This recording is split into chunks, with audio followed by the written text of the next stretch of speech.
4 વિભાગ કરવામાં આવ્યા. એનો સાર જ આપણી સમક્ષ મૂકવામાં આવ્યો છે.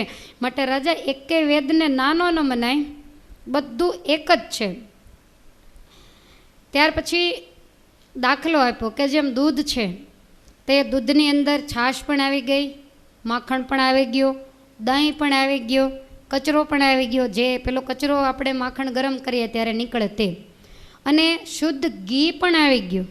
પણ હવે તમારી પાસે કોઈ દૂધનો લોટો લાવીને મૂકે અને તમને એમ કે અત્યારે ને અત્યારે 5 વસ્તુ અલગ પાડો, તમે કેવી રીતે પાડો? અલગ ન પડી તો એ તમને પૂછે કે શું આની અંદર દહીં નથી? છે. આની અંદર માખણ નથી, છાશ નથી, બધું જ છે, પણ અલગ પાડી શકાય નહીં. એમ વેદ એવો છે, એક જ વેદ છે, એની અંદર બધું જ સમાયેલું છે, પણ માત્ર અને માત્ર એની અમુક પ્રોસેસ કરીને અમુક વસ્તુઓને જુદી પાડવામાં આવી. પછી નામ પાડ્યા, સામવેદ, ઋગ્વેદ, અથર્વવેદ, આ રીતે. બાકી વેદ હંમેશા એક જ હતો આદિ અને દિનો. માટે હે રાજા, બધું જ એક જ સરખું છે. માની લો કે તમારું શરીર છે, તો શરીરમાં તમને હાથ વધારે વાલો, પગ વધારે વાલો, આંખ વધારે વાલી, શું વધારે વાલું? બધું. તમે કહેશો હાથ, તો કહીએ ભાઈ એક પગ આપી દો કાપીને, તો શરીર જ છે, પણ એના ભાગ પાડ્યા. આને હાથ કહેવાય, આને પગ કહેવાય, આને આંખ કહેવાય. વસ્તુ એકને એક જ, શરીર એકનું એક, તો એને તમે ક્યારેય જુદું ન પાડી શકો. એમ વેદ છે એ એક જ છે, પણ એના અલગ વિભાગ કરવામાં આવ્યા છે. આ સમાજની અંદર લોકોને એને વાંચવા, ભણવા અને સમજવામાં અવ્યવસ્થા ન સર્જાય એના માટે એના વિભાગ કરવામાં આવ્યા છે. ત્યાર પછી તો વ્યાસ ભગવાને 18 પુરાણ, ઉપપુરાણ, આવું પણ ઘણું બધું આપણા કલ્યાણ માટે લખ્યું છે. માટે રાજા, વેદની અંદર કોઈ ભાગ ભેદ એવું કાંઈ છે નહીં. એમાંથી આપણે વેદ કેટલા છે, કેવડા છે, કેવા છે એવું લેવા કરતાં હે રાજા, એમાંથી આપણે માત્ર જ્ઞાન લેવાનું છે કે આમાંથી મારા આત્માનું કલ્યાણ ક્યાં બતાવેલું છે. બસ એટલું જ આપણે એમાંથી સમજવાનું છે. બીજું કાંઈ ચોળીને ચીકણું કરવાની જરૂર નથી. એટલે ધર્મરાજા બહુ રાજી થયા. ધર્મરાજા કહે છે કે મહારાજ, આ લોકને છોડી અને ભગવાનને પામવું હોય તો કેવું બનવું પડે? ત્યારે વ્યાસ ભગવાન કહે છે કે રાજા, તૂટે માઈક વાસના જ્યારે, પામે અભય પદને તે ત્યારે, રહે માયામાં વાસના જરા, તવ અવતરે તે તો ધરા. જન્મ અને મૃત્યુનું કારણ બતાવ્યું. વારંવાર અવતરવું પડે એનું કારણ તો કે વાસના. ભગવાનના ધામમાં સ્થિર થઈ અને જીવાત્મા ક્યારે બેસે? તો કે નિર્વાસનિક બને ત્યારે. વાસના એટલે શું? તો કે ઈચ્છા, આશા, તૃષ્ણા, જિજ્ઞાસા. આમ કરી લઉં, આમ કરી લઉં, આવું જોઈ લઉં, આ જાણી લઉં, અહીંયા જઈ આવું, આ ખાઈ લઉં. આ જેટલા પ્રકારની ઈચ્છાઓ અંદરથી જાગે એને વાસના કહેવામાં આવે. તો એ તમામ માઇક વાસનાઓ જ્યારે અળગી થાય ત્યારે જ આ જીવાત્મા અભય પદને પામે છે. અને માયામાં વાસના રહી જાય તો એણે મોક્ષનું સાધન કર્યું હોય તો એને એ વાસનાને બાળવા માટે કાં તો બદ્રિકાશ્રમનો આશ્રય લેવો પડે, અને કાં તો એને એક જન્મ આ મૃત્યુલોકની અંદર લેવો પડે. જન્મ લીધા પછી સારી સોબત થાય અને વાસના બળે તો વસ્તુ જુદી છે. વધી જાય તો કેટલા જન્મ લેવા પડે એ નક્કી જ નથી. અને આ બધું જન્મ અને મરણ વગેરે કરાવનારી હોય તો હે રાજા, એ ભગવાનની આ 3 ગુણવાળી માયા છે. માયાને, જીવને, પરબ્રહ્મને, બ્રહ્મને એ બધાને ઓળખે અને શાસ્ત્રને આધારે સત્સંગ કરી અને જે રસ્તે ચાલવાનું છે એ જ રસ્તે ચાલે ને બીજા બધા રસ્તા બંધ કરી દે તો મોક્ષ એના માટે જરાય દુર્લભ નથી. અને રાજા, એક વાત એ પણ ખરી કે ઋતે જ્ઞાનાન્ય મુક્તિ, જ્ઞાન વિના ક્યારેય પણ મુક્તિ થતી નથી. રાજા પૂછે છે કે જ્ઞાન કયું? તો આપણે એ ચર્ચા આગળ આવી ગઈ. આત્માનું જ્ઞાન અને પરમાત્માનું જ્ઞાન, આ બંનેને જેવા છે એવા જાણવા એને જ્ઞાન કહેવામાં આવે છે. આત્મા અને પરમાત્મા આમ જો તમે ગણો તો અલગ છે, પણ આત્માથી આમ પરમાત્મા ક્યારેય અલગ નથી. જો પરમાત્મા અલગ પડે તો આત્માનું અસ્તિત્વ રહેવા પામે એવું જ નથી. એટલે એની અંદર પરમાત્મા હંમેશા હોય. એટલા માટે તો આપણે કહેતા હોઈએ છીએ કે અણુ અણુની અંદર ભગવાનને જોતા શીખો. દુનિયાને બદલે દ્રષ્ટિને બદલતા શીખો.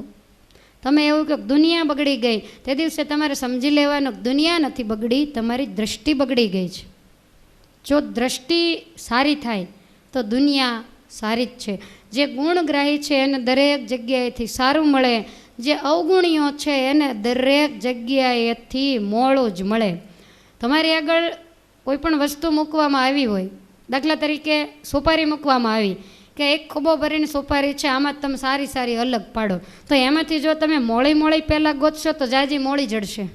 પણ પહેલાં તમે એમાંથી સારી સારી જો શોધશો તો તમને છેલ્લી પણ એવું જ લાગશે આના કરતાં આ સારી, આના કરતાં આ સારી, અને છેલ્લી સારી જ નીકળશે. પણ તમે પહેલે જ નબળી દ્રષ્ટિ આ તો નજર રાખશો તો તમને એવું લાગે કે બધાએ કરતાં આ મોળી છે, એક બાજુ મૂકી પછી આ મોળી છે, તો છેલ્લી રહેશે ને એ મોળી જ નીકળવાની. માટે હંમેશા સારી દ્રષ્ટિને રાખતા શીખીએ. જ્યાં નજર ફેરવીએ ત્યાં આપણે પહેલાં પરમેશ્વરને યાદ કરીએ કે આ બધી તારી બનાવેલી ચિત્ર વિચિત્ર સૃષ્ટિ છે, એને સારી મોળી આ તે એના ભાગલા પડવા એ બધું કંઈ તે મને સોંપ્યું નથી. મારે તો અહીંયા જે કામ કરવા માટે આવ્યો છું એટલું કામ કરીને અહીંથી નીકળી જવાનું છે. સારા મોળા કર્મ થાય એના પોટલા સાથે લેતું જવાનું. તમે જુઓ ઠાકોરજીએ કેવું કર્યું, બધુંય મૂકીને જવાનું, કર્મ સાથે લઈને જવાનું. એને મૂકીને જવાનું જો રાખ્યું હોત તો ઉપાધિ તો ન રહેત. બધુંય નાશવંત, કર્મ શાશ્વત, દેખાય નહીં તોય શાશ્વત. તમે કર્મ કરી લીધું પછી એ કોઈને દેખાતું નથી, પણ છતાંય તમારી સામે આમ અડીખમ ટટ્ટાર થઈને ફળ દેવા માટે ઊભું છે. અને બીજી બધી વસ્તુઓ તમને આમ સામે નજરે દેખાય, ધન દેખાય, વસ્તુ પદાર્થ કુટુંબ પરિવાર બધું, પણ છતાંય નાશવંત. જઈએ ત્યારે એને સાથે નહીં લઈ જવાની. જે દેખાતું નથી એ બધું સાથે આવે. અને આપણને એવું લાગે કર્મનો ભાર ન લાગે, પણ જાય ત્યારે ખરાબ કર્મનો જબરજસ્ત ભાર લાગે. યમદંડ વાંચી જોજો, એટલો બધો જબ્બર એનો વજન લાગે. અને સત્સંગ ભજન કરીને જાય, સત્કર્મ હોય એનો ક્યારેય પણ વજન નથી લાગતો. તમે કોઈ પણ વસ્તુની મોટી થેલી ઉપાડી હોય તો તમને વજન લાગે. 500 નોટોની થેલી ઉપાડી હોય તો આપણે કાંઈથી વજનદાર વસ્તુ આપી હોય કે તમારા ઘર સુધી લેતા જાઓ, તો કે મારાથી નહીં ઉપડે, ગાડીમાં મૂકી દેજો. 500 નોટોની થેલી આપી હોય તો કાંઈ લેતા જાઓ તો વજન લાગે? વસ્તુનો વજન લાગે. કેડે રૂપિયાની વાંસળી બાંધી હોય એનો વજન આ જીવને ક્યારેય. પહેલાં તો સિક્કાનો જમાનો હતો, ક્યાંક બહાર જવું હોય તો કેટલો બધો વજન હોય, પણ કોઈને રૂપિયાનો વજન ન લાગે. તો ભગવાન વ્યાસ નારાયણ આ રીતે ધર્મરાજાને સમજાવે છે. ત્યાર પછી ચૈતન્ય કોણ, અચૈતન્ય કોણ, કપિલ ગીતાની અંદર જે કથા આવે છે, ભગવાન કહે છે કે આ મને વાલો, એના કરતાં આ વાલો, છેલ્લે છેડો આવે કે વાલામાં વાલો ભગવાનનો ભક્ત, બ્રાહ્મણ વાલો, પછી કે એના કરતાં આ વાલો, છેલ્લે છેડો એ જ કે જે મારી અનન્ય ભાવે પ્રેમ લક્ષણા ભક્તિ કરે છે, પોતાનું તન મન અને ધન એ સર્વસ્વ મને સમર્પિત કરી મારા ઉપર પૂર્ણ વિશ્વાસ રાખી અને જે વ્યક્તિ મારો શરણાગત બને એ મને વાલામાં વાલો છે. ભગવાનને એનો પુત્ર હોય તોય ભલે, એના પિતા હોય તોય ભલે, એ કોઈ વાલા નથી, પણ એનો શરણાગત ભક્ત હોય એ ભગવાનને અતિશય વાલો છે. અને ભગવાન એવું કહે છે કે રાજા, જે મને અનન્ય ભાવે ભજે તો હું પણ એને અનન્ય ભાવે ભજું છું. જે ભક્ત મને અખંડ સંભાળે તો લોકોને એવું લાગે કે મંદિરમાં જળની જેમ બેઠા છે. ભગવાન કે હું જળ જેમ બેઠો નથી, હું મારા ભક્તનું અખંડ સ્મરણ કરું છું. આવા ભગવાન ભક્તિને આધીન છે. માટે હે રાજા, તારો ઉદ્વેગ છોડી અને હવે તારી જિંદગીમાં ભક્તિ કરવાના દિવસો આવ્યા છે. અને તને એવું લાગે કે હું નહીં રહી શકું તો રાજ સોંપી અને ભગવાનના ભજનનો જંગલનો માર્ગ પકડી લ્યો. પણ જ્યાં સુધી દ્વારિકાધીશ છે ત્યાં સુધી તમે રહ્યો, અને એના ગયા પછી તમે આ ધરતીને છોડજો. ધર્મરાજાને વાત અંતરમાં બેઠી. રાજાને મનમાં એમ થયું કે આપણે ભજન ભક્તિ તો કરીએ છીએ પણ સાવ નિવૃત્તિ પકડી અને સત્સંગ નથી કર્યો. તમે પ્રવૃત્તિમાં સત્સંગ કરો અને નિવૃત્તિમાં કરો, એ બેમાં પણ બહુ ફેર છે. કેટલી બધી મગજ ઉપર જવાબદારી હોય, અનેક પ્રકારના ટેન્શન હોય અને તમે ભજન કરો બિલકુલ નિવૃત્ત થઈને. દીકરાઓ એની રીતે સુખી હોય, બધા જ તમારા ગમતામાં હોય, શાંતિથી રહેતા હોય અને તમે માળા ફેરવો તો એનો આનંદ પણ કાંઈક ઓર જ હોય. એક પણ કામ પત્યા ન હોય, જવાબદારીઓનો પાર ન હોય, ત્યારે તમે માળા લ્યો તો એ સમયની પરિસ્થિતિ પણ અલગ હોય. તો એ કામને પતાવવા માટેનો પ્રયાસ પણ જરૂર કરવો. થાય તો ભલે, ન થાય તો આપણે આપણું તો ક્યારેય પણ બગાડવું નહીં. તમને વ્યાસાશ્રમ પર્વ સમજાણું ખરું કાંઈ? એટલે આમ એટલું બધું અટપટું હતું. મેં વાંચ્યું તો મને એવું લાગ્યું કે કોઈ પ્રકારની લાઈન દોરી નથી. વળી ધર્મનું પૂછે, વળી જ્ઞાનનું પૂછે, વૈરાગ્યનું પૂછે, 4 વર્ણનું પૂછે, 4 આશ્રમનું પૂછે, કોઈ પ્રકારની લાઈન નહીં. પણ છતાંય 6:45 તો વગાડી જ દીધા. મારું કામ એ હોય કે તમને 6:45 સુધી 4 દિવાલની અંદર રૂંધી રાખવા, પછી છૂટા કરવા. મને આજ ખરેખર વ્યાસાશ્રમ પર્વ ગહન હતું એટલે મને ચિંતા હતી કે એકાદશીનો દિવસ છે, એક તો બિચારા ભૂખ્યા હશે અને એમાં હું ઉતરી પડીશ ઉપરથી. પણ મને એવું લાગ્યું કે તમે ખૂબ સરસ ફરાળ જમીને આવ્યા છો એટલે એવા શાંતિથી બેઠા બેઠા પચાવો છો. તમે ફરાળ કરીને આવ્યા અને મેં પચવાની તમને દવા દીધી, 2 કામ ભેગું થયું. તો આ રીતે ધર્મરાજાને ઉદ્દેશી અને વ્યાસ ભગવાને ધર્મને ધીરજ મળે એવી વાત, સાથે સાથે વર્ણ આશ્રમ વગેરેના ધર્મ, આત્મા પરમાત્મા એનો જે વિવેક, આ બધું જ શીખવાડ્યું છે. વ્યાસ ભગવાનને વળી વળી અને ધર્મરાજા વંદના કરી અને પાછા પોતાના રાજ્યમાં પધારે છે. તો જૈમિની ઋષિ કહે છે કે હે જન્મેજય, અહીંયા વ્યાસાશ્રમ પર્વ પૂર્ણ થાય છે. જન્મેજયના ઉપર જે બ્રહ્મહત્યા હતી એ બ્રહ્મહત્યા ઉતરી અને તમામ જે નિશાનીઓ એ નિશાનીઓ પણ દેખાણી. એટલે રાજાએ વિવિધ પ્રકારના દાન વગેરે કર્યું છે. તો આ રીતે વ્યાસાશ્રમ પર્વની કથા અહીંયા પૂરી થઈ. કેટલા પર્વ બાકી રહ્યા ખબર છે તમને? કેટલા બાકી રહ્યા? 3. સાચી વાત છે, ખોટું નથી. બધા ઊંઘતા નથી, જાગે છે. થયા કેટલા? 15. માત્ર 3 પર્વ બાકી રહ્યા. એમાં એક છે મુષળ પર્વ, પછી યાન પર્વ અને છેલ્લું સ્વર્ગારોહિણી પર્વ. કાલે એક સવારે, એક સાંજે અને એક પરમ દિવસે સાંજે. કારણ કે વચલા બંને પર્વ એકદમ નાના નાના છે. એકમાં ભગવાન દ્વારકાધીશ આલોક છોડશે, એકમાં પાંડવો આલોક છોડશે. ત્યાર પછી સ્વર્ગારોહિણીની સુંદર કથા. પાંડવો બધું છોડી 125 વર્ષની ઉંમરે હિમાલય હાડ ગાળવા જાય તોય પાપી કળિયુગ એને એટલો બધો હેરાન કરે છે, એનો પીછો નથી છોડતો. એ સુંદર કથા એ સ્વર્ગારોહિણી પર્વમાં છે. તો અત્યારે આપણે વ્યાસાશ્રમ પર્વની અહીંયા પૂર્ણાવતિ કરીએ. તમામ પર્વનું શ્રવણ અને કીર્તન એ આપણે ભગવાનના શ્રી ચરણારવિંદમાં અર્પણ કરીએ. મારું ગાયેલું ક્યાંય એળે ન જાય, તમારું સાંભળેલું એળે ન જાય.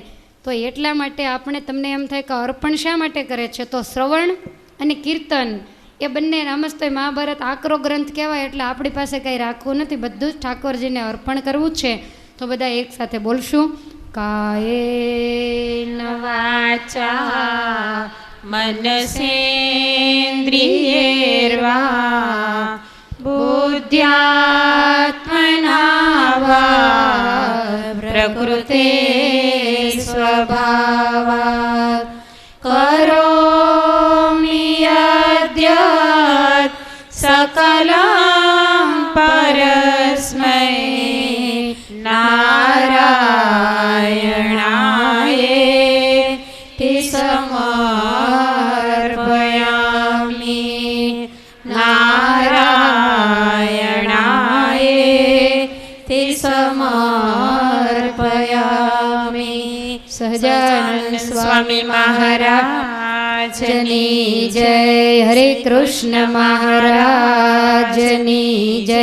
ગોપીનાથજી મહારાજની જય, દ્વારિકાધીશ કી જય.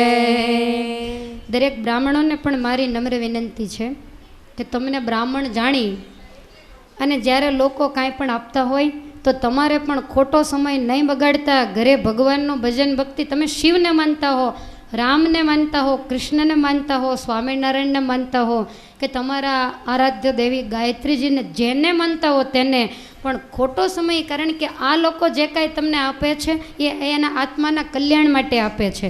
તમે ભજન ન કરો તો એના આત્માના કલ્યાણની જવાબદારી તમારી માથે આવે. માટે તમારે પણ ખોટો સમય નહીં બગાડતા, જ્યાં ત્યાં તમને આપેલું દ્રવ્ય એને નહીં વેડફતા, તમારા કુટુંબ માટે, પરિવાર માટે એનો હંમેશને માટે સદુપયોગ કરવો, તો જેથી કરીને આ લોકો તમને દઈને તરી જાય અને તમે બુડી જાઓ એવું હું કરવા નથી માગતી. તમે પહેલાં તરવા જોઈએ. માટે ભગવાનનું ભજન એ અખંડ આપણે કરવું, એવું તમે પણ બધાય આ મહાભારતની કથાને સાંભળી અને એવો નિયમ, મને ખ્યાલ છે અમુક બહેનો તો એવા છે કે આજે તો કથા પ્રસંગ છે, બાકી આપણે ત્યાં મંદિરોમાં જનરલ કથા હોય તો અમુક રોજ આવતા હોય, બેઠા બેઠા અખંડ માળા, કોઈ દે તો ભલે, ન દે તો કાંઈ નહીં, એ બેઠા બેઠા એની રીતે માળા ફેરવતા હોય. એટલે એવા પણ છે, નથી એમ નહીં, પણ બધાને મારી ભલામણ છે કે ભગવાને દયા કરીને ઉચ્ચ કુળમાં જન્મ આપ્યો છે તો આ ખોળિયાને તમે કાયમને માટે પવિત્ર રાખજો. લોકોને માટે તમે વંદનીય છો તો તમે હંમેશા એવા કર્મ કરજો કે હંમેશને માટે તમે વંદનીય જ રહ્યો અને આ ગ્રસ્તના ઋણમાંથી પણ તમને મુક્તિ મળે. તો એ રીતે બધાય ભજન ભક્તિ અને સત્સંગ કરતા રહેજો. તો પાછળ જે બ્રાહ્મણ બહેનો બેઠા હોય એ બધાય આગળ આવી જાય. આપણા નિયમ પ્રમાણે પણ દાન છે, એની સામે ડૉક્ટર યાદવ સાહેબ એમની પુણ્ય સ્મૃતિમાં પણ પાત્રનું દાન હિનાબેન લઈને આવ્યા છે. અને બીજા પણ બધા ગૃહસ્થ બહેનોને પણ હું ભલામણ કરું છું, કારણ કે સ્વામિનારાયણ ભગવાન બ્રાહ્મણોને માનતા એટલે હું પણ માનું જ છું. તો આજે એકાદશીનો દિવસ છે, જેને કાંઈ ઈચ્છા હોય તો એ પણ આપજો. પવિત્ર અધિક માસ છે, આજે આપો તો ભલે, પૂર્ણાહુતિમાં આપો તો પણ ભલે. તો હવે આપણે અહીંયા હરિનામ સંકીર્તન વગેરે થાય ત્યાં સુધીમાં દાનનો વિધિ પૂર્ણ થાય, ગોળીનો પદ બોલાશે. તો 2 મિનિટ હરિનામ સંકીર્તન. સ્વામિનારાયણ સ્વામિનારાયણ સ્વામિનારાયણ જય સ્વામિનારાયણ સ્વામિનારાયણ સ્વામિનારાયણ સ્વામિનારાયણ જય. જાહેરાત કરવાની ભૂલી ગઈ, બીજી જાહેરાતમાં રહીને એમાં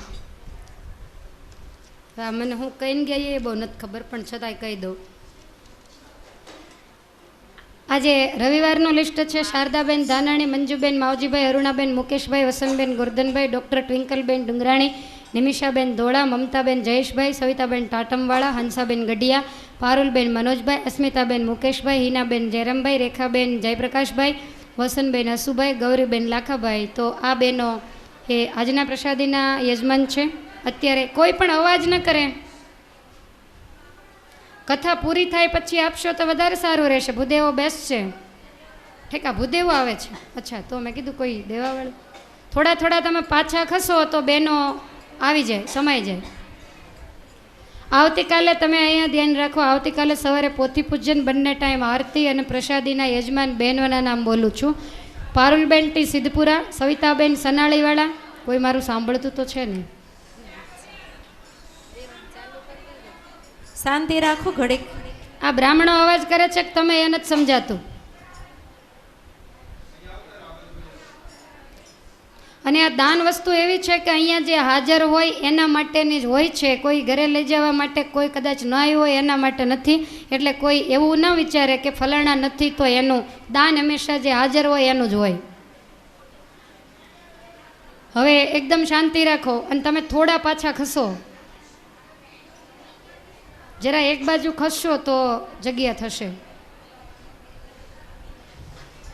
પારુલબેન સિદ્ધપુરા, સવિતાબેન સનાળીવાળા, મધુબેન ચોવટિયા, પછી લીલાબા, નિરાતબા, કૈલાસબેન કાંતિભાઈ, ભાનુબેન સોની, ઉષાબેન મિસ્ત્રી, મંગળાબેન મિસ્ત્રી, લલિતાબેન મિસ્ત્રી, કમળાબેન મિસ્ત્રી, કાંતાબેન સોની, અમીબેન સોની, જયાબેન કંસારા, અંજુબેન અડતાળાવાળા, કૈલાસબેન એમ પૂજારા, અને પટેલ પાર્ક સત્સંગ મંડળ, તો આ જેના જેના નામ બોલાયા એમણે આવતીકાલે સવારે 8:30 વાગે પોથી પૂજન અને આરતી માટે આવી જવાનું છે. તો 2 મિનિટ પ્રસાદી લઈને બધાએ જજો. પ્રસાદી નથી મોકલી?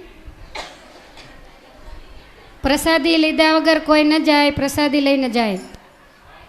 સ્વામિનારાયણ સ્વામિનારાયણ સ્વામિનારાયણ જય સ્વામિનારાયણ. બોલો પ્રસાદી વેચવા વાળા દરવાજે જતા રહે. સ્વામિનારાયણ સ્વામિનારાયણ જય સ્વામિનારાયણ સ્વામિનારાયણ જય સ્વામિનારાયણ સ્વામિનારાયણ જય પ્રસાદી વેચવા જલ્દી બેનો ઊભા થાય. સ્વામિનારાયણ જય સ્વામિનારાયણ સ્વામિનારાયણ જય સ્વામિનારાયણ સ્વામિનારાયણ જય સ્વામિનારાયણ સ્વામિનારાયણ જય સ્વામિનારાયણ સ્વામિનારાયણ જય સ્વામિનારાયણ સ્વામિનારાયણ જય સ્વામિનારાયણ સ્વામિનારાયણ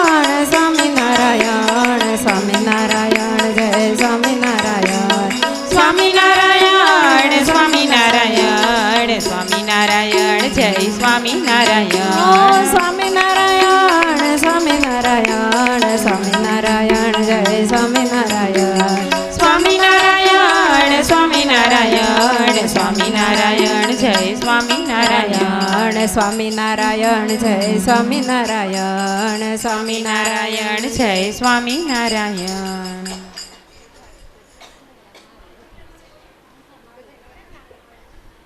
પ્રીતડી વાધી રે મારે પ્રીતડી વાધી પ્રીતડી વાધી રે મારે પ્રીતડી વાધી સખી શામળિયા સંગાથે સખી શામળિયા સંગાથે મારે પ્રીતડી વાધી નંદકુંવર નવરંગી સંગે લાગી રંગ ચડી નંદકુંવર નવરંગી સંગે લાગી રંગ ચડી મારે ગોવર્ધન ધારીશું મારે ગોવર્ધન ધારીશું ગાંઠ પ્રેમની પડી પ્રીતડી વાધી રે મારે પ્રીતડી વાધી હૈડા કેરો હાર મોહન નહીં મેલું ન્યારો હૈડા કેરો હાર મોહન નહીં મેલું ન્યારો મારા જીવલડા સંગાથે મારા જીવલડા સંગાથે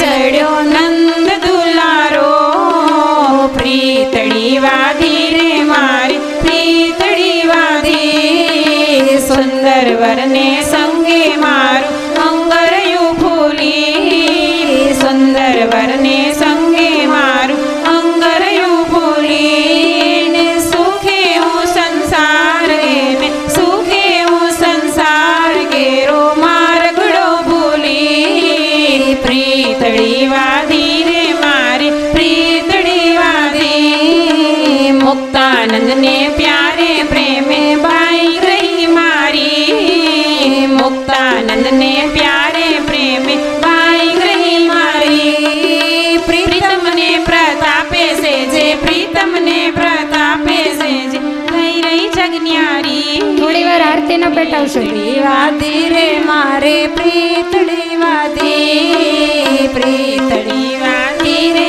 મારે પ્રીતડી વાધી સખી શામળિયા સંગાથે સખી શામળિયા સંગાથે મારે પ્રીતડી વાધી મન મારું મોયું રે આલી મન મારું મોયું મન મારું મોયું રે આલી મન મારું મોયું એને ફૂલડાની શોભા જોઈને ફૂલડાની શોભા જોઈને મન મારું મોયું ફૂલડા કેરા ગજરા ધાર્યા સુંદર વર છેલે ફૂલડા કેરા ગજરા ધાર્યા સુંદર વર છેલે તે ગજરાની ફોરે ભમરા તે ગજરાની ફોરે ભમરા કેડો નવ મેલે મન મારું મોયું રે આલી મન મારું મોયું ફૂલડા કેરા તોરા પેરા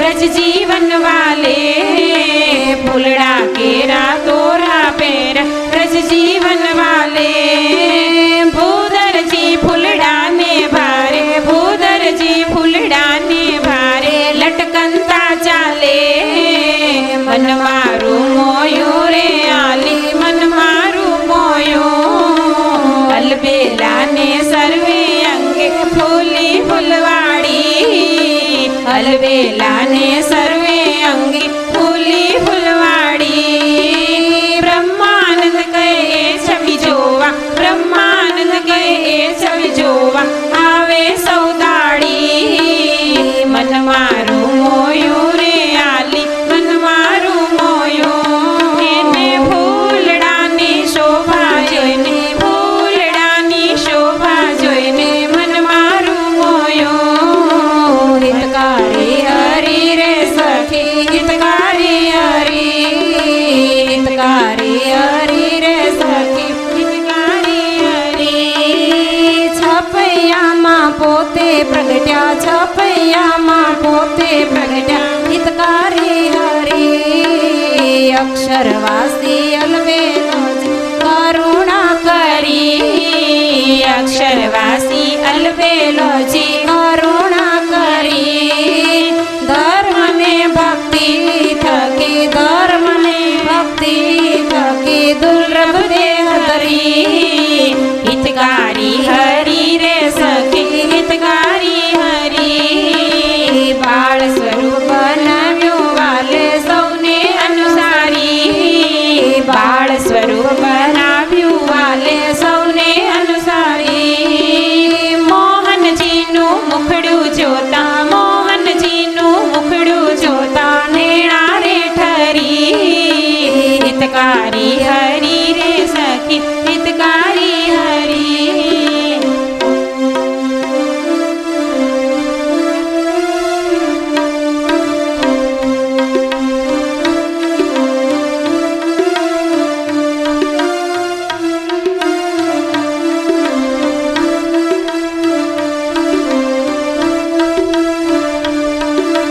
ભવ બ્રહ્માદિક જેવા જેને ભજે પ્રેમ ભરી ભવ બ્રહ્માદિક જેવા જેને ભજે પ્રેમ ભરી કાળ કઠોર કહાવે તે તો કાળ કઠોર કહાવે તે તો ભાગે દૂર ઠરી हितकारी हरि रे सखी हितकारी हरि ये आश्रित जन ना टाळे वालो अंतर ना अरी आश्रित जन ना टाळे वालो अंतर ना अरी दयानंद के निर्भय थावो दयानंद के निर्भय थावो ए वालो वरी हितकारी हरि रे सखी આરતી વાળા બેનો ઊભા થઈ જાય આરતી વાળા બેનો ઊભા થઈ જાય હરિ રે સખી હિતकारी હરિ છપૈયા હવે ભૂદેવો પાછા ખસી જાય આરતી ઉતારવા દે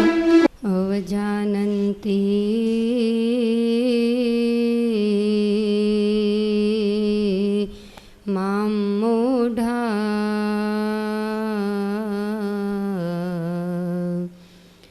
માનુષીમ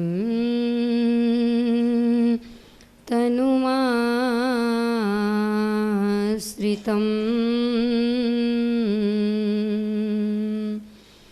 પરમ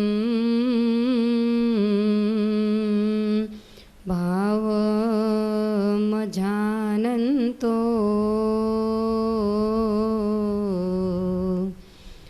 મમ ભૂત મહેશ્વરમ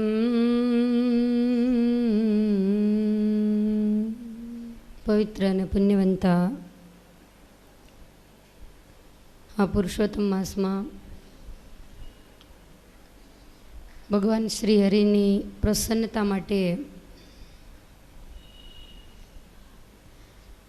આપણા જીવનમાં મળેલા સમયનો સદુપયોગ કરવા માટે પોતાના આત્માના કલ્યાણ અર્થે ભગવાન અને ભગવાનના ભક્તના જે દિવ્ય લીલા ચરિત્રો એનો આપણે શ્રવણ કરી રહ્યા છીએ.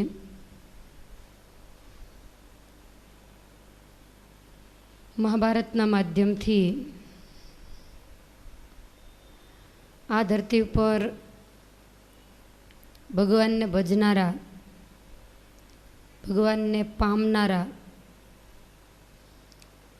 કેવા કેવા ભક્તો થયા અને કેટલી કસોટીઓની વચ્ચે એમણે ભગવાનને રાજી કર્યા. તો એ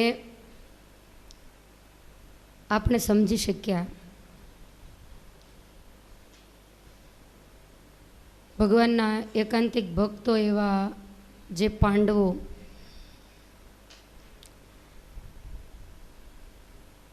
ભગવાને એની સહાય તો જરૂર કરી, પણ કસોટીઓની અંદર ખૂબ એમને કસવામાં આવ્યા.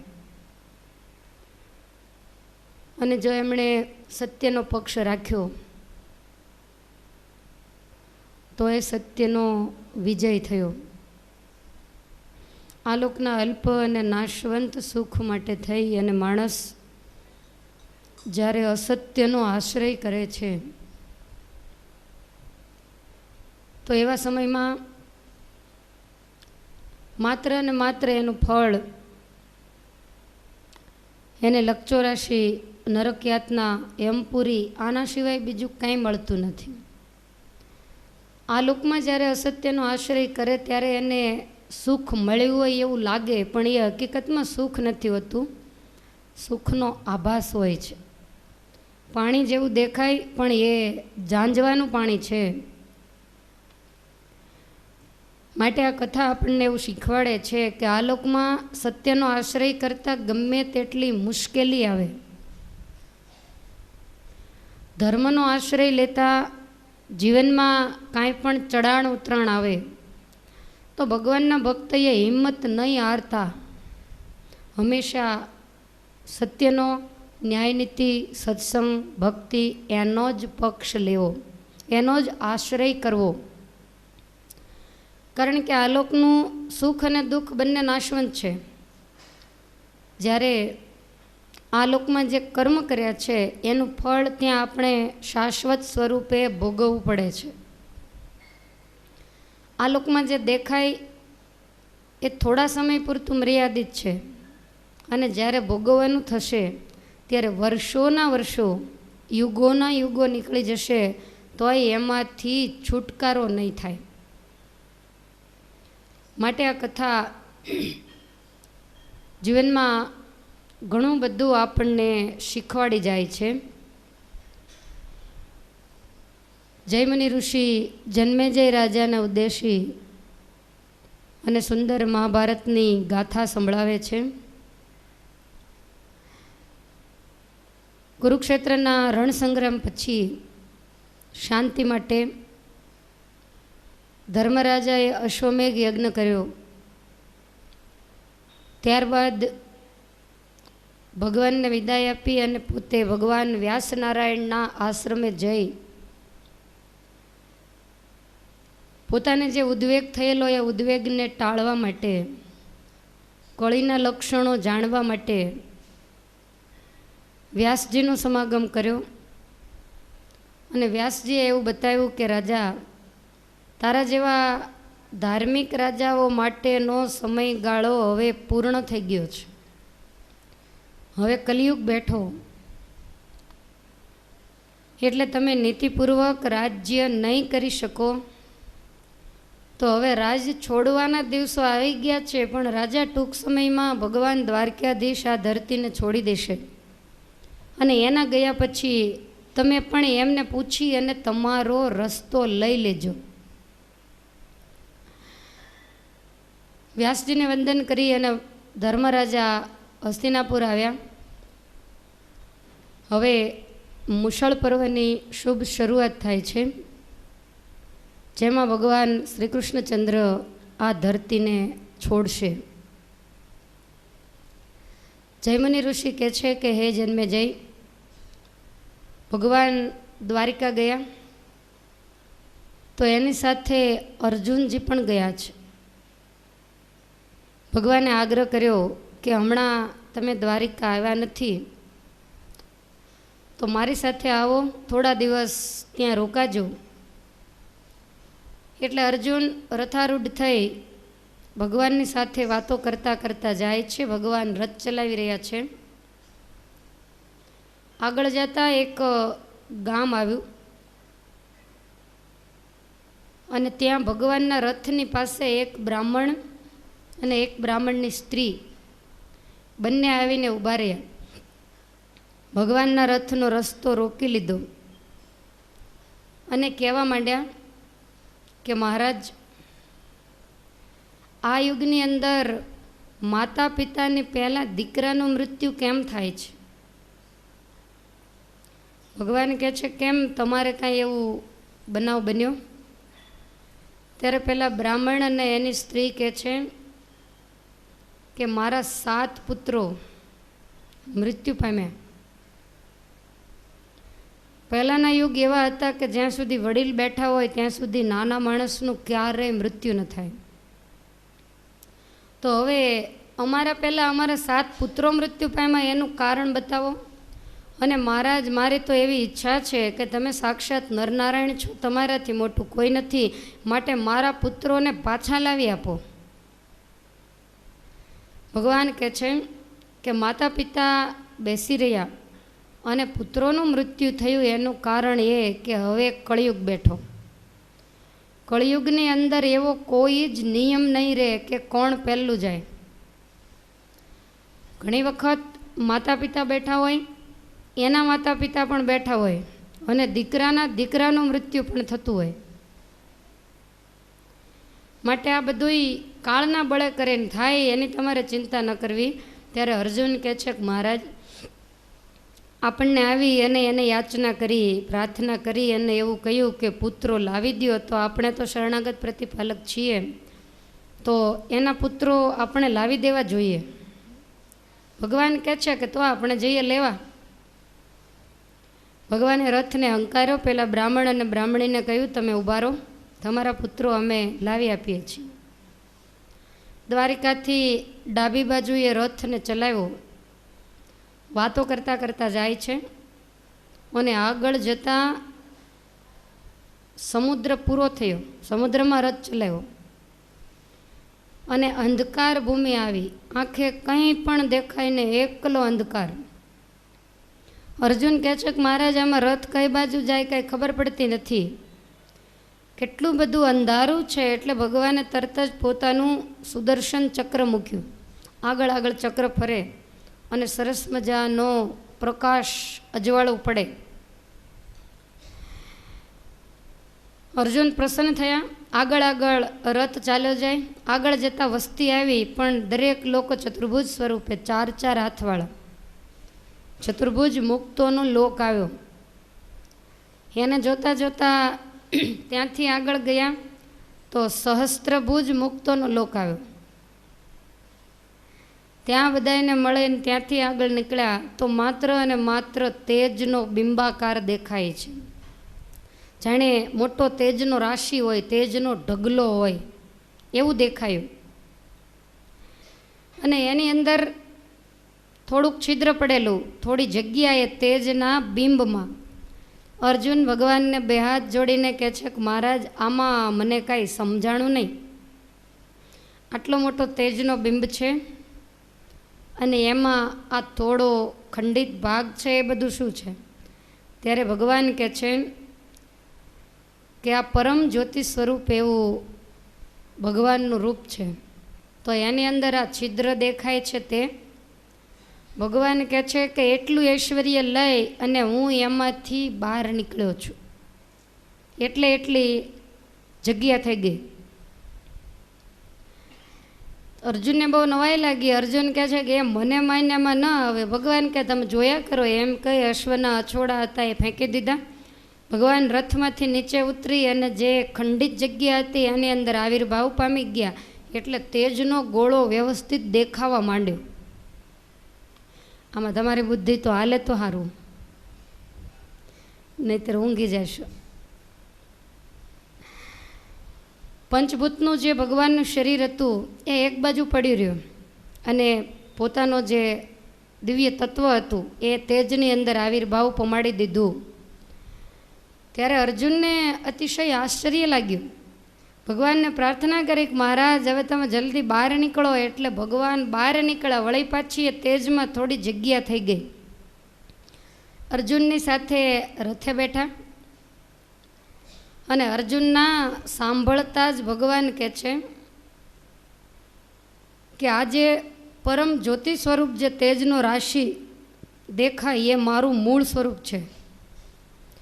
અને એ મૂળ સ્વરૂપમાંથી જ્યારે જેવી જરૂર પડે તેટલા ઐશ્વર્યને લઈ અને હું યુગ યુગની અંદર પ્રગટ થાઉં છું. જે મૂળ સ્વરૂપ છે એ મૂળ સ્વરૂપે હું ક્યારેય પણ આવતો નથી. અર્જુનને આ વાત મનાણી નહીં. અને એ જ વખતે પહેલી જે જ્યોત હતી એ જ્યોતમાંથી એવી દિવ્ય વાણી નીકળી.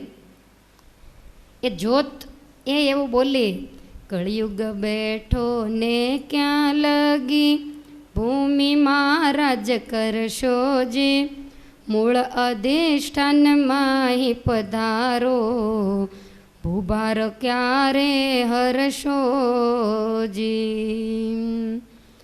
એવો શબ્દ નીકળ્યો કે મહારાજ તમે 100 વર્ષ રહેવા માટે ભૂમંડળ ઉપર ગયા હતા ના 125 વર્ષ થઈ ગયા. તો હવે ધરતીનો બાકીનો કચરો કાઢી અને તમે ક્યારે પાછા દિવ્ય લોકની અંદર પધારશો.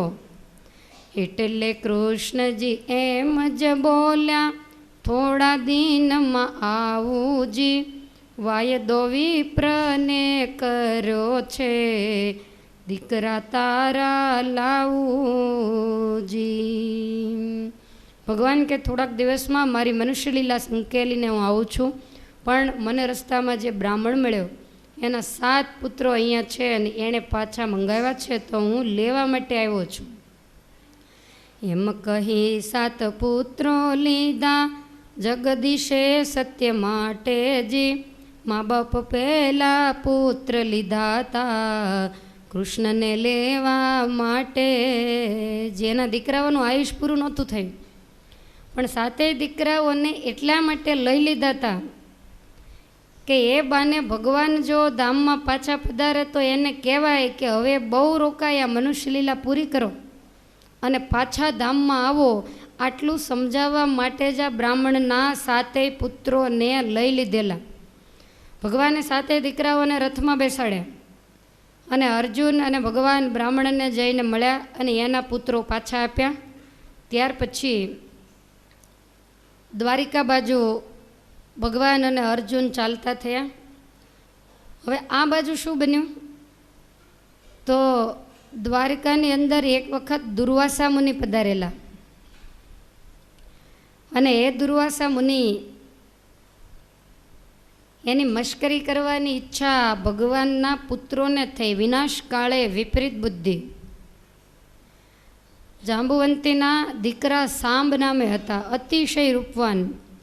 અને આ ભગવાનના દીકરા જે સાંબ એને પેટે એક મોટું તાંસળું બાંધ્યું અને એને સ્ત્રીના કપડાં પહેરાવ્યા, પછી લાજ કઢાવી અને બીજા જે બધા યાદવો છે ભગવાનના દીકરાઓ એ દુર્વાસા મુનિની પાસે સાંબને લઈ ગયા અને પગે લગાડ્યા.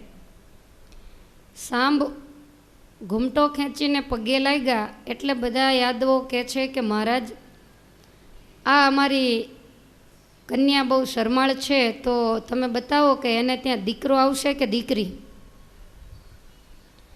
દુર્વાસા મુનિએ સમાધિમાં જોયું અને જોતાની સાથે જ ખબર પડી ગઈ કે આ તો જાંબુવંતીના પુત્ર સાંબ છે. દુર્વાસા મુનિને ક્રોધ ચડ્યો, કહો ભગવાનના દીકરાઓ થઈને તમે મારી મશ્કરી કરી. સમાધિમાંથી જાગી અને દુર્વાસાજી અતિ ક્રોધાયમાન થયા ને એવું બોલ્યા કે જાઓ, એના થકી જે જન્મશે એમાંથી યદુવંશનો સત્યાનાશ નીકળી જશે. તમામ યાદવો ધ્રુજવા માંડ્યા. એક બાજુ જઈ સ્ત્રીના વસ્ત્રો ઉતારી અને પેલું જે તાંસળું હતું એ છોડ્યું તો એની અંદરથી એક લોખંડનો ટુકડો નીકળ્યો, મુઠ્ઠી જેટલો જાડો. હવે આ લોખંડનો ટુકડો નીકળ્યો, ભગવાનને તો કંઈ કહેવાય નહીં, નહીંતર ભગવાન ખીજાય. એટલે ઉગ્રસેન મહારાજાને જઈને વાત કરી કે આ રીતે અમે દુર્વાસા આગળ ગયા ને એણે તો આવું કહ્યું. ઉગ્રસેન કહે છે કે તમે જ્યાં ત્યાં હાથ શા માટે નાખો છો? હવે શાપ કાંઈ મિથ્યા થાય નહીં, ભગવાનને ખબર પડશે તો એ પણ તમને ખીજશે. યાદવો કહે છે કે હવે થવાનું હતું એ તો થઈ ગયું, પણ આ ટુકડો ક્યાં નાખવો? ઉગ્રસેન મહારાજ કે યાદવોના મોતનું કારણ છે, માટે એને ફેંકાય તો નહીં. સાગરના કિનારે જઈ અને એને પથ્થરની સાથે એવો ઘસીને ઝીણો છોલ કરી નાખો કે એનું અસ્તિત્વ રહેવા ન પામે. આ લોકો બધાએ પ્રભાસ ક્ષેત્રની અંદર આવ્યા અને ત્યાં દરિયાને કિનારે પેલું જે મુસળનો ટુકડો હતો એને પથ્થરની સાથે ઘસ્યો છે, એકદમ ઝીણો છોલ કરી નાખ્યો. ઘસતા ઘસતા નાનો એવો ટુકડો બાકી રહ્યો, એને સાગરની અંદર ફેંકી દીધો. આ લોકો તો બધાએ પાછા આવ્યા. સમય પછી સમય જવા માંડ્યો. જે પેલો મુસળનો ટુકડો હતો એને માછલી ગળી ગઈ કંઈક ખોરાક માનીને, અને પેલો જે છોલ વેરાયેલો લોખંડનો એમાંથી એરકા નામની વનસ્પતિ ઉગી, એક એક હાથના જેના પાન, અને એ પાન પાછા કાકરવાળા. હવે આ બાજુ ભગવાન દ્વારિકામાં આવ્યા. થોડા દિવસ થયા એટલે દ્વારિકામાં ભગવાનની ઈચ્છાથી અનેક પ્રકારના ઉત્પાતો માંડ્યા થવા. ઉલ્કાપાતો થાય, ધરતી ધ્રુજે. એટલે ભગવાનને ખ્યાલ આવી ગયો કે હવે આ લોકમાં વધારે રહેવા જેવું નથી. ભગવાન તમામ યાદવોને કહે છે કે નગરીની અંદર ઉલ્કાપાતો થાય છે તો આપણે ક્યાંક તીર્થયાત્રા કરવા જઈએ, દાન પુણ્ય વગેરે કરીએ તો થોડી શાંતિ થાય. તમામ યાદવોને સાથે લીધા અને બધા જ નગરની બહાર આવ્યા. સાગરને કિનારે શિવાલય છે, ત્યાં બહુ મોટો મેળો ભરાય છે. અનેક લોકો ત્યાં ભેગા થયેલા અને યાદવો પણ ત્યાં તીર્થયાત્રા કરવા માટે ગયા. સ્નાન કર્યું, દાન પુણ્ય વગેરે કર્યું, અને વિનાશકાળ નજીક આવી ગયેલો એટલે બુદ્ધિ બગડી. અને આ ભગવાનના દીકરાઓએ વારુણી નામની મદિરાનું પાન કર્યું છે. પાન કરતાની સાથે જ મગજ ઉપરના કંટ્રોલ ગયા. સામસામે એકબીજાની સાથે કજિયા કંકાસ માંડ્યા કરવા. દરેક અભિમાનની અંદર આવી એકબીજાની સામે બોલવા માંડ્યા, તિરસ્કાર કરવા માંડ્યા, પોતાની વડાઈ અને બીજાની સાથે લડાઈ, આવો સંગ્રામ માંડ્યો. હાથમાં ક્ષત્રિયો હતા, જે હથિયાર હતા એનો ઉપયોગ કર્યો, ને જેની આગળ હથિયાર નહોતા દુર્વાસા મુનિનો શાપ આવીને ઊભો રહ્યો. એટલે એરકા નામની વનસ્પતિના પાન લઈ, જેને પાન અડે એનું ધડથી મસ્તક અલગ, પાંદડાથી મસ્તક કપાય નહીં. પણ આ ઋષિનો શાપ હતો, એણે કરીને પાનમાં એવી સામર્થ્ય આવી. એક એકના ઉપર ક્રોધ કરીને અંદરો અંદર એટલો જબરજસ્ત સંગ્રામ થયો. દુર્વાસાનો શાપ જનડિયો, વાગે તે ઢળે ધરણજી, જેને જપાટો પાનનો લાગે, તે જન પામે મરણજી. પાન જેને અડે એનું ત્યાં ને ત્યાં જ મૃત્યુ થાય. આ રીતે ખૂબ મારામારી થઈ અને અનેક લાશો ધરતી ઉપર ઢળવા માંડીને હાહાકાર થઈ ગયો. બીજા જે લોકો હતા એ બધાએ ત્યાંથી ભાગવા માંડ્યા. મેળો વિખાઈ ગયો અને યાદવ કુળ એનું ભક્ષણ જોગણીએ લઈ લીધું. ભગવાને એને કીધેલું કે અર્જુનને છોડી દે તો હું તને મારું આખું યાદવ કુળ આપીશ. તો યદુવંશનો નાશ થઈ ગયો. ચારેય બાજુ લોહીની નદીઓ જાણે કે વહેવા માંડી.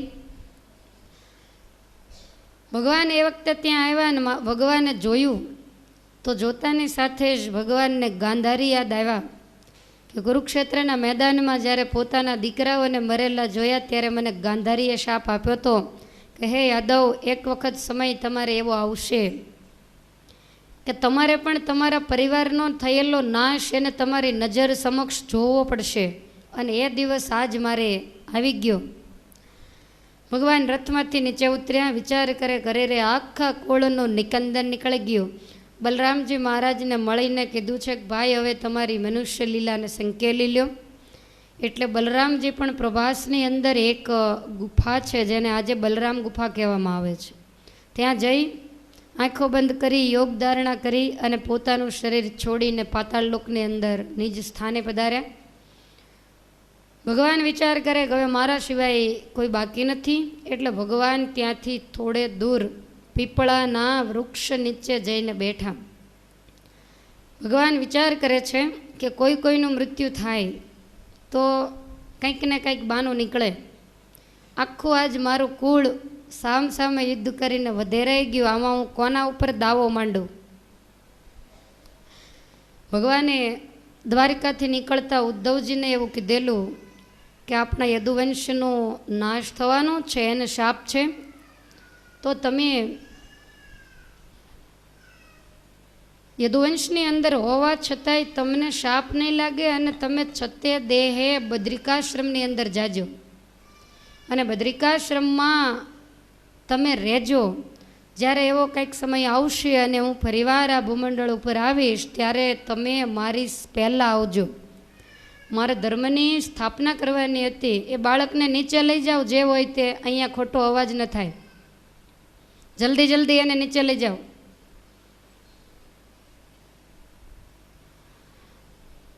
તો ભગવાન કહે છે કે ઉદ્ધવ, ધર્મની સ્થાપના કરવા માટે મેં આ ભૂમંડળ ઉપર મનુષ્ય જન્મ લીધેલો, પણ અધર્મનો નાશ કરતાં કરતાં મારે 100 ને બદલે 125 વર્ષ નીકળી ગયા. ધર્મની સ્થાપના કરવાનું તો બાકી રહી ગયું.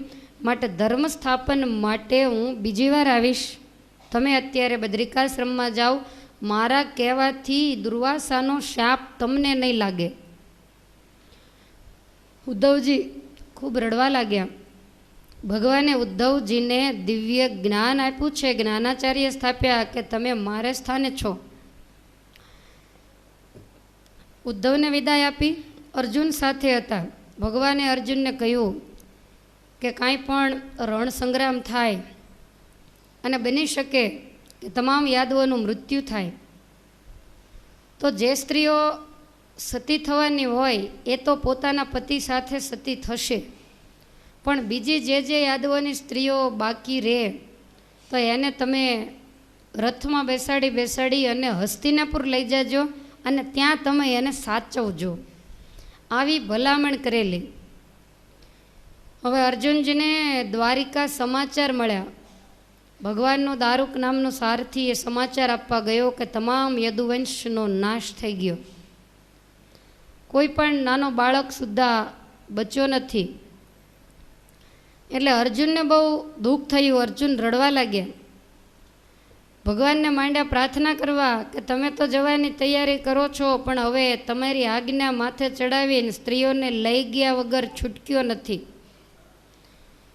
અર્જુન દ્વારિકામાં રોકાયા છે અને ભગવાન પીપળાના વૃક્ષ નીચે આવી અને બેઠા. ભગવાન વિચાર કરે છે કે મારે જે કરવાનું કામ હતું એ હવે સંપૂર્ણ થઈ ગયું. હવે કાંઈ બાકી નથી. હવે મનુષ્ય લીલા સંકેલવાની જ બાકી છે. ભગવાન સંધ્યા સમય થવા આવ્યો અને પીપળાના વૃક્ષની નીચે બેઠા છે. થોડું અંધારું થયું. સૂર્ય અસ્ત થયો. પીપળાને થડે ટેકો દઈને બેઠા અશરણ શરણજી. તે સમય પોતે ચઢાવ્યો છે ચરણ ઉપર ચરણજી. તમને ભગવાન કેવી રીતે બેઠા હતા એ ખ્યાલ છે ને? પીપળાના વૃક્ષના થડને ટેકો દઈ મસ્તકથી ટેકો દીધો છે. થોડા આડા પડી અને એક ચરણને ઉપર બીજો ચરણ આંટીએ ચડાવેલો છે. તો એ રીતે ભગવાન બેઠા છે અને વિચાર કરે છે કે હવે હું આ શરીરને આજને આજ જ છોડી દઉં. આમ જ્યાં વિચારે ને એ જ વખતે રામાવતારે વાલી વાનર રામે મારો જે હજી કૃષ્ણાવતારે પારધી થઈને અવતર્યો છે તે હજી. જરા નામનો પારધી સામે આવ્યો, દૂર દૂરથી નજર કરી તો ભગવાનના સ્વરૂપને એણે જોયું નહીં, કારણ કે અંધારું થઈ ગયું છે. પણ ભગવાનના ચરણારવિંદમાં 16 ચિહ્ન છે. અને આ પારધી આખો દિવસ ફરેલો પણ એને ક્યાંય શિકાર મળેલો નહીં. એટલે વિચાર કરે છે ક્યાંકથી શિકાર મળે તો સારું, આ સાંજ પડી ગઈ છે. અને એમાં બાણ લઈને તે પારધી આવ્યો, યદુસ્થળી થઈ જાય જી, પીપળા નીચે પ્રભુજીને ચરણે, પદ્મ ચળક્યું ત્યાં જી. ભગવાનના ચરણમાં પદ્મનું ચિહ્ન છે અને અંધારામાં એ પદ્મ એકદમ ચળક્યું, ચમક્યું. પહેલાંને મનમાં એમ કે છેલ્લે છેલ્લે પણ મને શિકાર મળ્યો, એને એમ કે મૃગની આંખો છે. શ્યામ સુંદર ભગવાનની કાયા ચતુર્ભુજ સ્વરૂપને ધારણ કરી અને બેઠા છે. શ્યામ કાયા જોતાં એવું લાગ્યું કે કોઈ જાણે કાળિયાર મૃગ બેઠો છે અને એનું નેત્ર ચળકી રહ્યું છે. એવું સમજી બાણ ચડાવ્યું, ભોંકી દીધું તે ઠામજી, ભગવાને ભૌતિક કાયા મૂકી, પોતે પધાર્યા સ્વધામજી. પેલો જે મુસળનો ટુકડો હતો એને માછલી ગળી ગયેલી, એને ઢીમરે પકડતા એ માછલી એના શરીરમાંથી એ ટુકડો નીકળેલો. હવે એ ટુકડો તો નકામો, એટલે એના રસ્તા ઉપર ફેંકી દીધેલો. જરા નામનો પારધી ત્યાંથી નીકળો, એને એમ થયું સરસ ઘસાઈ ગયેલો અણીવાળો બાણ બને એવો સુંદર ટુકડો છે એમ માનીને જરા પારધીએ લઈ લીધેલો અને એનું જ બાણ બનાવીને તે દિવસે ચડાવ્યું. દુર્વાસા મુનિનો શાપ સંપૂર્ણ થયો અને એ બાણથી ભગવાનનું ચરણારવિંદ તો વિંધાઈ ગયો, પણ ચરણારવિંદમાંથી સોંસરું એ બાણ ભગવાનના બાલને વિંધી નાખે છે. લોહીની ધારાવ છૂટી. પેલા પારધીને ખ્યાલ આવ્યો એટલે એકદમ નજીક આવ્યો ને જ્યાં જોયું ત્યાં તો ભગવાન દ્વારિકાના માલિક બેઠા છે. એટલું બધું પારધીને દુઃખ થયું. ભગવાનને પગે લાગવા માંડ્યો, મહારાજ મારી ભૂલ થઈ ગઈ, મને એમ કે મૃગ છે અને તમે દ્વારકાના માલિક, તમને વિંધી નાખ્યા. ત્યારે ભગવાન કહે છે કે મારો તારો હિસાબ અહીંયા ચૂકતે થયો. રામા અવતારમાં તું વાલી નામે વાનર હતો. હનુમાનજીના કહેવાથી મેં સુગ્રીવની સાથે જ્યારે મિત્રતા કરી અને સુગ્રીવે મને એમ કહ્યું કે મારા ભાઈની મને બહુ બીક છે અને એની બીકે કરીને હું આ ઋષ્યમુખ પર્વત ઉપર એકલો રહું છું. મારી જે સ્ત્રી એણે પણ મારા ભાઈએ પોતાના ઘરમાં રાખી છે. ત્યારે ભગવાનને બહુ ક્રોધ ચડ્યો. ભાઈના ઝઘડાનો ક્રોધ ન ચડ્યો, પણ આ સ્ત્રી ઉપર નજર નાખી એનો ક્રોધ ચડ્યો. એટલે ભગવાને તરત જ પોતાની ભુજા ઊંચી કરીને એમ કહ્યું કે સુગ્રીવ તું મારો મિત્ર છે અને મિત્રની મદદ કરવી એ મિત્રની પવિત્ર ફરજ છે.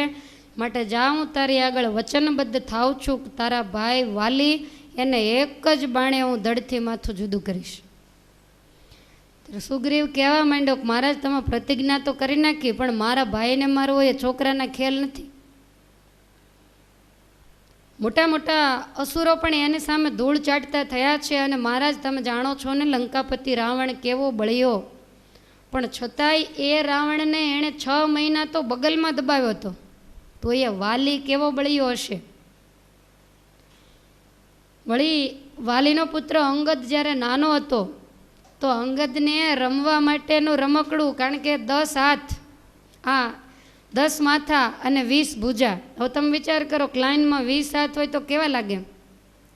એટલે પહેલાંનું માથું અને પગ એને બેયને અંગદનું જે પારણી હોય ને એની દાંડી સાથે બાંધે, એટલે 20 હાથ આમ ફરતા ફરતા ગોઠવાય તો જાણે દાંડી સાથે ઘૂઘરો બાંધ્યો હોય એવું લાગે.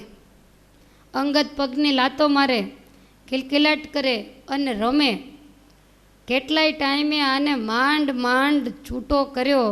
તો મહારાજ તમે વિચારી લેજો કે વાલીને એક બાણે મારવાનું પણ લીધું, પણ એ કંઈ સહેલી વાત નથી. ભગવાન કહે છે કે મેં પ્રતિજ્ઞા કરી એમાં ક્યારેય ફરક નહીં પડે.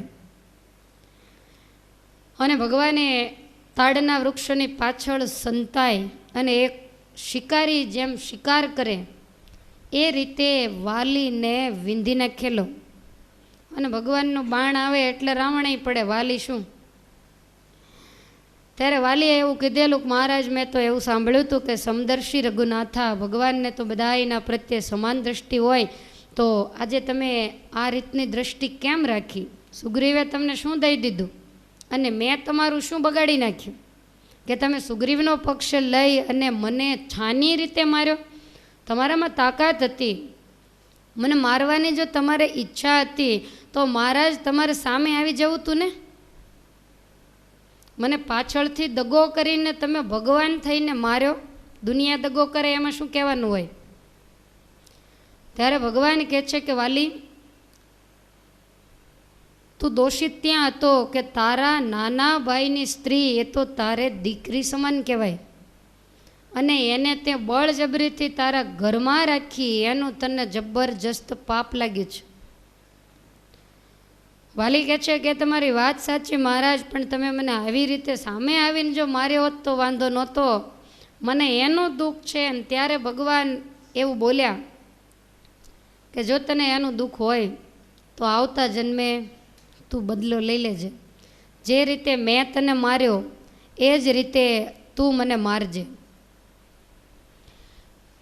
અને એ જ જે વાલી એ આ કૃષ્ણ અવતાર જરા નામનો પારધી થઈને આવો અને ભગવાન શ્રી કૃષ્ણચંદ્રને એણે અજાણતા બાણ માર્યું અને એ બાણ વાગતાની સાથે ઓમકાર શબ્દ બોલતા ભગવાનનું શરીર તો વિંધાયું, પણ ભગવાન સ્વધામ જવા માટે તૈયાર થઈ ગયા અને આકાશ માર્ગે અનેક મુક્તોના વિમાનો આવી ગયા ભગવાનને તેડવા માટે. સુંદર મજાનું દિવ્ય મણિ રત્ન જડિત વિમાન ભગવાન માટે મખમલના ગાદી તકિયા બિછાવીને લાવ્યા છે. દેવતાઓ અને તમામ મુક્તો જય જયકાર કરે છે. અને એ વખતે જરા પારધી માફી માગે ત્યારે ભગવાન કહે છે કે આપણો હિસાબ પૂરો થયો, માટે તારે પણ મારી સાથે આવવાનું છે ને મારે પણ જવાનું છે. ભગવાનની ઈચ્છાએ કરીને જે આકાશમાંથી રથ શસ્ત્રો વગેરે આવે